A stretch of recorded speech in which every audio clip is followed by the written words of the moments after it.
The Wonderful Wizard of Oz by L. Frank Baum. Chapter 23. Glinda the Good Witch Grants Dorothy's Wish. Before they went to see Glinda, however, they were taken to a room of the castle where Dorothy washed her face and combed her hair, and the lion shook the dust out of his mane, and the scarecrow patted himself into his best shape, and the woodman polished his tin and oiled his joints. When they were all quite presentable, they followed the soldier girl into a big room where the witch Glinda sat upon a throne of rubies. She was both beautiful and young to their eyes. Her hair was a rich red in color and fell in flowing ringlets over her shoulders. Her dress was pure white, but her eyes were blue, and they looked kindly upon the little girl. "What can I do for you, my child?" she asked. Dorothy told the witch all her story, how the cyclone had brought her to the land of Oz, how she had found her companions, and of the wonderful adventures they had met with. "My greatest wish now," she added, "is to get back to Kansas, for Aunt Em will surely think something dreadful has happened to me, and that will make her put on mourning, and unless the crops are better this year than they were last, I am sure Uncle Henry cannot afford it." Glinda leaned forward and kissed the sweet, upturned face of the loving little girl. "Bless your dear heart," she said. "I am sure I can tell you of a way to get back to Kansas," she added. "But, if I do, you must give me the golden cap." "Willingly!" exclaimed Dorothy. "Indeed, it is of no use to me now, and when you have it, you can command the winged monkeys 3 times. And I think I shall need their services just those 3 times," answered Glinda, smiling. Dorothy then gave her the golden cap, and the witch said to the scarecrow, "What will you do when Dorothy has left us?" "I will return to the Emerald City," he replied, "for Oz has made me its ruler, and the people like me.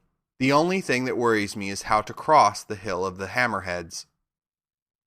"By means of the golden cap, I shall command the winged monkeys to carry you to the gates of the Emerald City," said Glinda, "for it would be a shame to deprive the people of so wonderful a ruler." "Am I really wonderful?" asked the scarecrow. "You are unusual," replied Glinda. Turning to the Tin Woodman, she asked, "What will become of you when Dorothy leaves this country?" He leaned on his axe and thought a moment.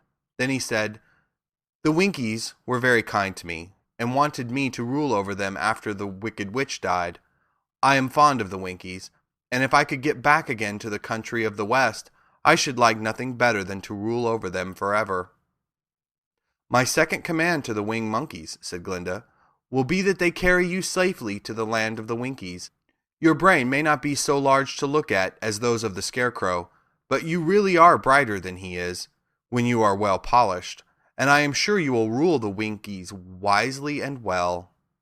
Then the witch looked at the big, shaggy lion and asked, "When Dorothy has returned to her own home, what will become of you?"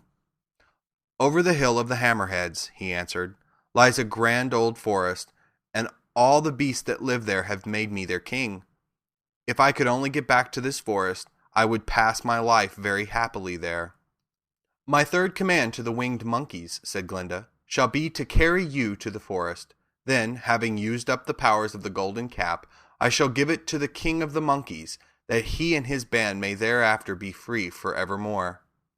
The scarecrow and the Tin Woodman and the lion now thanked the good witch earnestly for her kindness, and Dorothy exclaimed, "You are certainly as good as you are beautiful. But you have not yet told me how to get back to Kansas." "Your silver shoes will carry you over the desert," replied Glinda. "If you had known their power, you could have gone back to your Aunt Em the very first day you came to this country." "But then I should not have had my wonderful brains," cried the scarecrow. "I might have passed my whole life in the farmer's cornfield." "And I should not have had my lovely heart," said the Tin Woodman. "I might have stood and rusted in the forest till the end of the world." "And I should have lived a coward forever," declared the lion, "and no beast in all the forest would have had a good word to say to me." "This is all true," said Dorothy, "and I am glad I was of use to these good friends. But now that each of them has had what he most desired, and each is happy in having a kingdom to rule besides, I think I should like to go back to Kansas. The silver shoes," said the good witch, "have wonderful powers, And one of the most curious things about them is that they can carry you to any place in the world in 3 steps. And each step will be made in the wink of an eye. All you have to do is knock the heels together 3 times and command the shoes to carry you wherever you wish to go.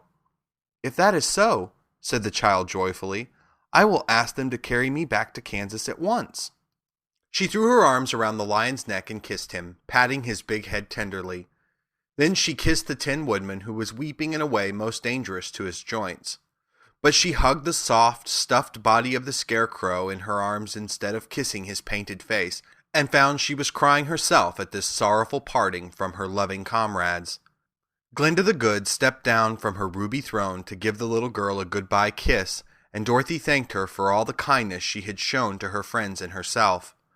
Dorothy now took Toto up solemnly in her arms, and having said one last goodbye, she clapped the heels of her shoes together 3 times, saying, Take me home to Aunt Em. Instantly she was whirled through the air so swiftly that all she could see or feel was the wind whistling past her ears. The silver shoes took but 3 steps, and then she stopped so suddenly that she rolled over upon the grass several times before she knew where she was. At length, however, she sat up and looked about her. Good gracious! She cried, for she was sitting on the broad Kansas prairie, and just before her was the new farmhouse Uncle Henry built after the cyclone had carried away the old one. Uncle Henry was milking the cows in the barnyard, and Toto had jumped out of her arms and was running towards the barn, barking furiously.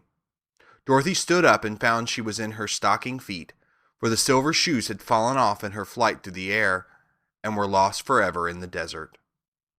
End of chapter 23.